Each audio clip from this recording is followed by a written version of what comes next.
CPM আর তৃণমূল মোটামুটি একই ভাষায় কথা বলছে এখন। মানে সিপিএম এর সবাই না উঁচু তলার ওদের কিছু নেতৃত্ব।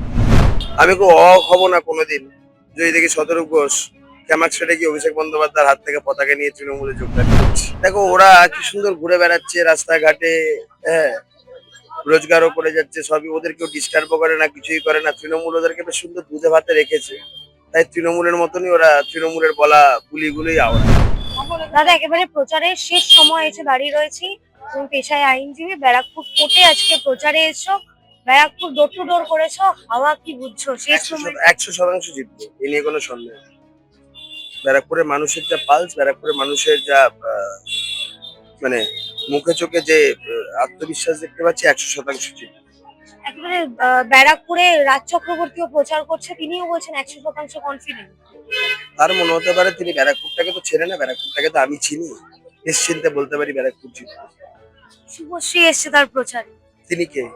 তার ভাই আমি অভিনেত্রী, চিনি না, আমি চিনি না, তিনিও তো প্রচার করছেন, তার প্রচারে আরো বেশি ভিড় আমি হচ্ছে। চিনি তিনি না, বলছেন আশ্চর্য কথা, আমি চিনি না। এই যে ব্যারাকপুর বিধানসভায় দাঁড়িয়ে রয়েছে, এখানে মানুষের একাধিক অভিযোগ রয়েছে, জল নিয়ে অভিযোগ, রাস্তাঘাট নিয়ে অভিযোগ। আজকে মোদিজি সভা করেছেন, ব্যারাকপুরের লোকজনও সেখানে ছিলেন, তাদের সাথে কথা বলেছি, একই অভিযোগ করছেন। এটা কি মানে আপনি যদি বিধায়ক হয়ে আসেন, এটা কি ক্ষতিপূরণ হবে? 100% এই সমস্যাগুলো সমাধান করার জন্যই তো মানুষ আমাকে নির্বাচিত করবে। মানুষের এক্সপেকটেশন নিশ্চয়ই পূর্ণ করতে হবে, বই কি, নিয়ে কোনো সন্দেহ নেই। শতরূপ ঘোষ অভিযোগ করছেন যে বিজেপি যদি ক্ষমতায় আসে তাহলে নাকি মাছ মাংস খাওয়া বন্ধ হয়ে যাবে। এরা সিপিএম আর তৃণমূল মোটামুটি একই ভাষায় কথা বলছে এখন। মানে সিপিএম এর সবাই না উঁচু তলার ওদের কিছু নেতৃত্ব।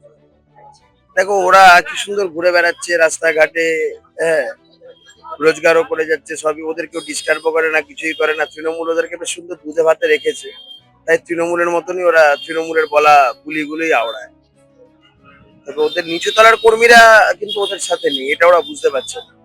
যত তৃণমূলের মানে শেখানো বুলি আওড়াবে, তত হচ্ছে গিয়ে শূন্য থেকে মহাশূন্যে চলে যাবে। ওই শুধু টিভির সামনে দুটো কথা বলে বাচালতাই হবে, এর বেশি কিছু হবে না।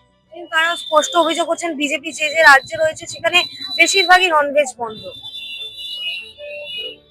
আমার সাথে ননভেজ খাওয়ার কম্পিটিশন করুক না, আপনার সাথে আমার সাথেই করুক না ননভেজ খাওয়ার কম্পিটিশন। ভালো বন্ধু, আমি অস্বীকার করছি না, বয়সে একটু সিনিয়র, কিন্তু বন্ধু বান্ধবের সম্পর্ক। আমার সাথে খাওয়া দাওয়ার কম্পিটিশন করুক না ননভেজ। তাহলে সমস্যাটা হচ্ছে ওরা একটু বেশি ইনক্লাইন টুয়ার্ডস তৃণমূল হয়ে পড়েছে।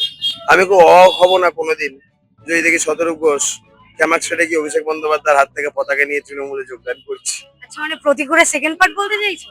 না হওয়ার কোনো কারণ নেই। মানে এটা কি হবে দাদা? আমি কি করে জানবো? প্রতিকূলেরটাও তো কেউ ভাবতে পারেনি যে হবে। বললাম তো, এরা আস্তে আস্তে এতটাই তৃণমূলের প্রতি ইনক্লাইন্ড হয়ে পড়ছে, সমস্যাটা এই জায়গাটাই দাঁড়াচ্ছে। বামেদের সিপিএম এর লোকেরা অনেকে ভেতরে বলছে যে প্রতিকূলে, যেমন অনেক জায়গায় বলে যে মানে সিপিএম এ থেকে তৃণমূলটা করতে যাবো কেন, ডাইরেক্ট তৃণমূলে গিয়ে তৃণমূলটা করি। এদেরও এখন এই সমস্যাটা, এখন সিপিএম এ থেকে তৃণমূল করছে, তার থেকে তো এটা মানে আরো ভালো যে তৃণমূলে গিয়ে ডাইরেক্ট তৃণমূলটা করলে বোধহয় ভালো হয়। বামেরা অভিযোগ করছেন যে বিজেপি এমন একটা দল যারা প্রাসঙ্গিক কাউকে নিয়ে কথা বলে, এই নির্বাচনে যারা প্রাসঙ্গিক।